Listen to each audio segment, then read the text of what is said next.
The following program is an Animal House Radio production.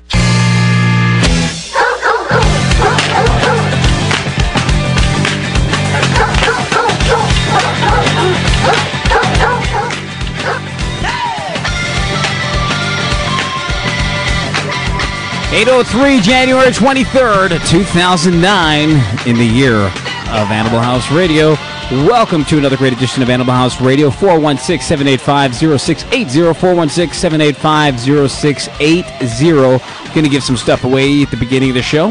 Why not? You know what? I'm in that type of mood, Dr. Mike. How are you, buddy? Very good, thanks. How are you? I am doing very well, thank you. You look kind of red today. I do. I got my lovely red Hills golf shirt on. Oh, I like it. Feeling kind of golfy today, even though it's kind of chilly outside. Oh, yes, it is. Just thinking about this summer. This summer. We have a little bit of technical difficulties right now from our good friends. Well, they're not our good friends right now at the moment. They're my enemies at the moment at the streaming company who does the online streaming for the radio station. So they have got a recall going on right now. It's not a pet recall. It's a recall of some sort of troubleshooting issues online. So if you're listening online, please bear with us. If you're trying to listen online, please bear with us. Or you can go to animalhouseradio.com, send an email, info@animalhouseradio.com, and tell us why you're upset at them as well.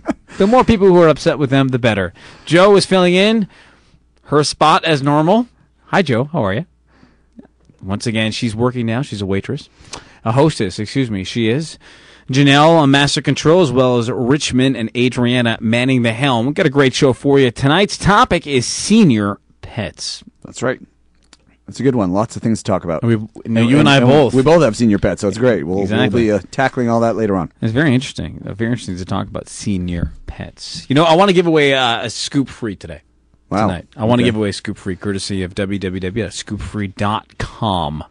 And these things are great. We've got a whole bunch of them sitting at Westside Animal. And, yeah, these things are amazing. So, you know what? Call us up right now. If I like what you have to say, I'll give you a scoop free. It's that simple. It's of really...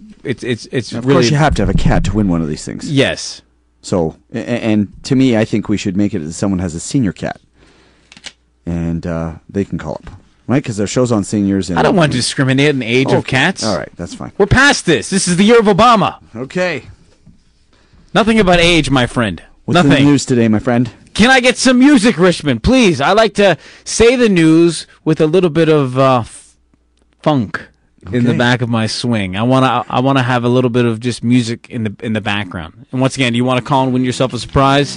416-785-0680. Falling on Black Days from our good friends Soundgarden. Great album, by the way. Great album. According to CNN, PetSmart, one of the biggest companies in North America, stores everywhere, it seems. They're like the Walmart of pets, literally, is recalling 7 of its Great Choice dog biscuit products because they contain peanut butter. Now, the peanut butter in the products are infected with salmonella poisoning. There's an outbreak in 43 states and in Canada. See? Relevant. In Canada. Okay? The Food and Drug Administration said Wednesday peanut butter and peanut paste processed in Georgia plants have been linked to an outbreak of salmonella. Now, interesting enough, there's actually been... have you reported in children or anything like that? Exactly. Kids, well, yeah. And there's a statement over here. It's especially important that children wash their hands after feeding feeding treats to their pets because bacteria could go on the surface and actually be transferred over to humans. Right. Now, I didn't know this, that if there's a salmonella on a dog food that's been recalled, if you don't wash your hands and then you touch the kid and the kid eats something after that, he can actually get that poison as well. Yeah. Salmonella is one of those diseases. That's part of the reason why sometimes I get a little worried about these complete raw diets. Same sort of circumstances. You're feeding a raw diet, you take raw meat, you put it in your hand, you put it in the dog bowl, and if it's infested with salmonella, it's a problem. Now, I was just thinking that if it's peanut butter in these dog treats, is it peanut butter that goes into feeding kids as well? As far as I know, no. Okay. And PetSmart, this is what PetSmart came out with a statement and said, we are not aware of any reports of cases or illnesses related to any of these products. But they have removed their products from their shelves to be, I guess, a little bit Proactive. Proactive. Well, I don't think that's proactive. That's kind of reactive. Proactive is making sure you don't take products that could possibly have that type of things. Anyway, Center for Disease Control in the United States and Prevention officials say that nearly 500 people in the United States have been sickened by this. 107 have been hospitalized, and there was a death. The most recent death was recorded on Saturday. So, good hand for PetSmart for saying that they're not aware of any reported cases when I have over 500 people being sick from this. I guess what PetSmart is trying to say, you can't put two and two together. You can't just say that it's us. So Gotcha. Watch out for peanut butter, people. So don't give Fido any peanut butter because, not only can it hurt, but it can hurt and hurt. So, and I didn't. Once again, that's great information because I didn't know that salmonella can go from this if I touch it, especially for dog food. I never knew that. Yep. So thank you very much, CNN, and thank you very much. We hope any of these animals or any of these people that are sick get better. So watch out. If you go into any PetSmarts in Canada, ask those questions. Ask those questions. Just don't buy anything that has peanut butter in it for treats for dogs. I would avoid that. Me too. You never know. They may not have pulled the right ones off the shelf. Who knows? As I'm feeding Romeo some peanut butter. I am, but I think it's it's called Kraft, right? No. Okay. No, it's called No Name. Oh, okay. Okay. He goes with the cheap stuff. Okay. Da-da-da-da-da. I'm loving it. Sorry, it's one of those days drinking my Canada Dry ginger ale.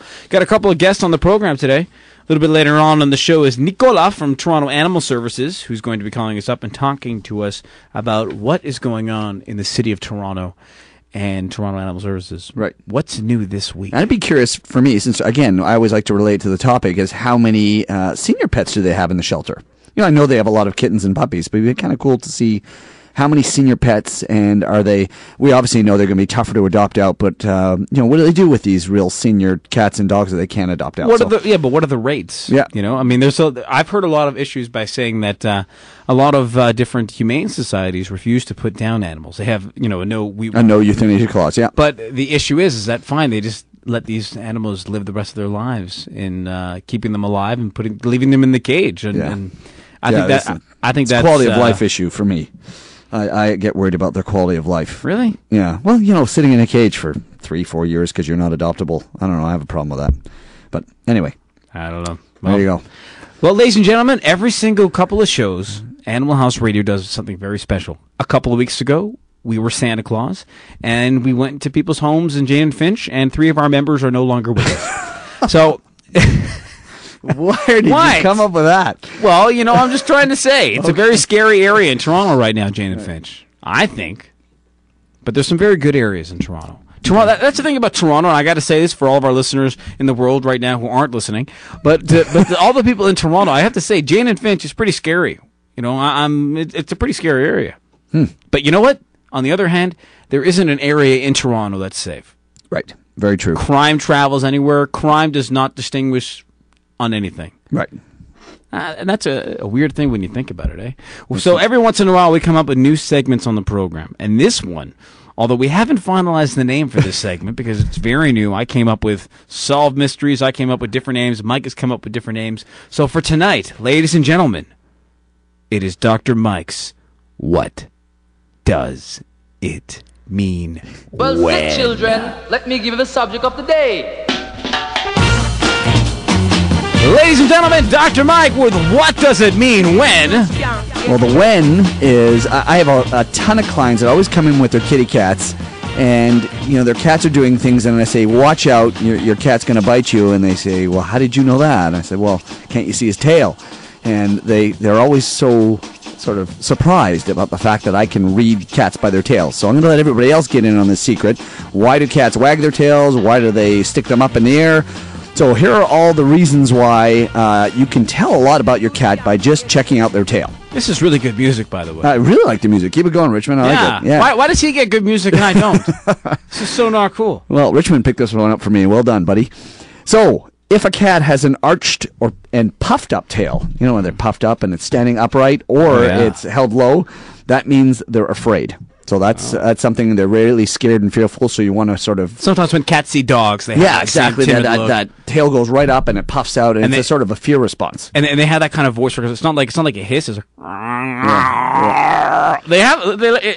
I think the voice scares me more. Yeah. Now, if it gets really puffed out, then they go from being scared to being extremely angry and ready to attack.